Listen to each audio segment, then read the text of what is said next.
n'okutuusa olwaleero abakulu mu KCCA batuula bufoofofo olwa kasasiro eyabuutikidde abantu ekiteezi. Kati ab'olukiiko olw'okuntikko olukulembera ekibuga Kampala beevumbye akafuba okulaba nga basalira kasasiro amagezi afuuse ekizibu.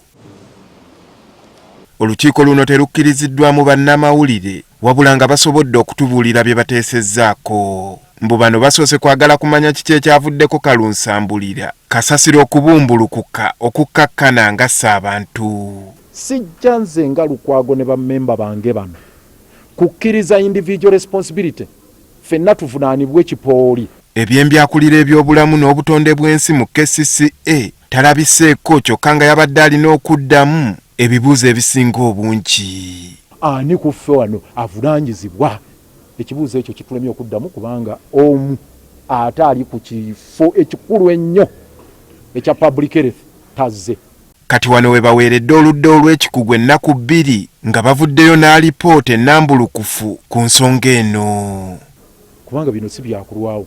Ennaku 2 management etuule esalewo ensonga eno ani avunaanyizibwa ku nsonga eno bajje batuwa alipoota. Bwe kituuse kuwaawo okugira nga bayiwa kasasiro bakkiriziganyiza okugira nga bamutwala enkumba Katabi mu ntebe ne bategeeza nga gavumenti bw'eri enneetegefu okutuukiriza obukwakkulizo bwonna obwabaweereddwa. Tuwadde report nga accounting office executive director tuwadde report nti ye bwe babadde ne central government baba kakasizza minister wa finance ne PSST ne prime minister nti sente zigenda kuva gye bayita contingency fund kubanga tubalugambye bizibu bibeerawo sente.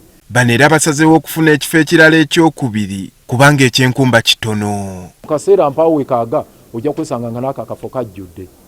Tugamba nti twetegetegere embeera mangu tufune ne alternative endala zibeere 2 era ekyo ne tukiyisa nti tufune alternatives 2 Katabi n'endala. Enteekateeka eno ey'ebitundu ebyasooka okulowoozebwako okuli ekyeddundu emukono ne menvu tebirowoozeddwako. Dundu tugambye tetugendayo eyo tugirulinze out.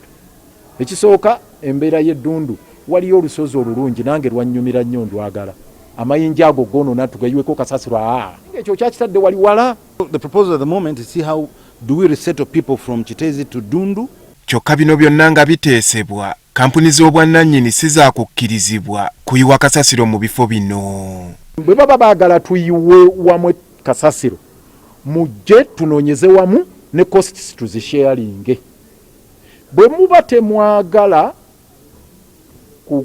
kusharinga costs na tunoonyeze wamu munoonye ebibanja byammwe we muyiwa kasasiro wammwe ekyo tugenda kukiremerako. Lukwago ayongedde okukkaatiriza nga bwe baludde nga balabula ku mbeera y'ekiteezi wabula nga bekikwatako beesuulirayo gwa Naggamba amyuka akulira ekibuga Kampala Engineer David Luyimbazi abiwakanyizza. Ababadde babeerawo enkya n'eggulo ne tugamba nti bannange enjega enejja ne watabaawo kikolebwa. Si kituufu nti abaludde b'obufuzi bazze batulabula. Ffe tuzze tulabula gavumenti n'ab'obufuzi kyekigenda maaso Kiteezi. Ono era ayagala n'obuwumbi 4 n'obukadde 10 ezibadde ziweebwayo okulongoosa Kiteezi zinnyonnyolwe kye zibadde zikola. Obubadde busaasaanyizibwa buli mwaka okulaba nga entuumu za kasasiro tezibeerawo ekiteezi. Naye ate entuumu ne zibeerawo. Ekyo butegeeza nti obuwumbi 4 mu bukadde 10 bubadde tubukola mulimu gwe buteekeddwa kukola. Bilioni ennyabo zigabanyamu ennaku 365 zibanga milioni 11 oba 12 buli lunaku.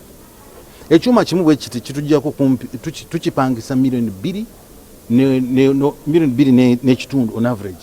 Waliwo era n'ebbaluwa gye tulabyeko eyawandiikibwa akulira eby'obulamu n'obutonde bw'ensi mu KCCA ng'alabula ku buzibu obuyinza okugwawo ekiteezi era nga yaweebwa Nankulu wa Kampala Dorothy Kisaka kyokka tewali era kyakolebwa. Luyimbazi akkiriza nga bwe baafuna ebbaluwa eno. Yes, that letter came, but it came immediately after the budget had been passed and it was of no consequence. No action could be taken because the ED's office doesn't have a separate budget. N'okutuusa kati wakyaliwo ebibuuzo ebiyitiŋŋana ku kiki ekituufu ekyaviiriddeko kasasiro okubuutikira abantu n'ani ataatuukiriza buvunaanyizibwa bwe ku nsonga ya kasasiro w'ekiteezi. Andrew Kaggwa, Agafeeyo, Spark TV.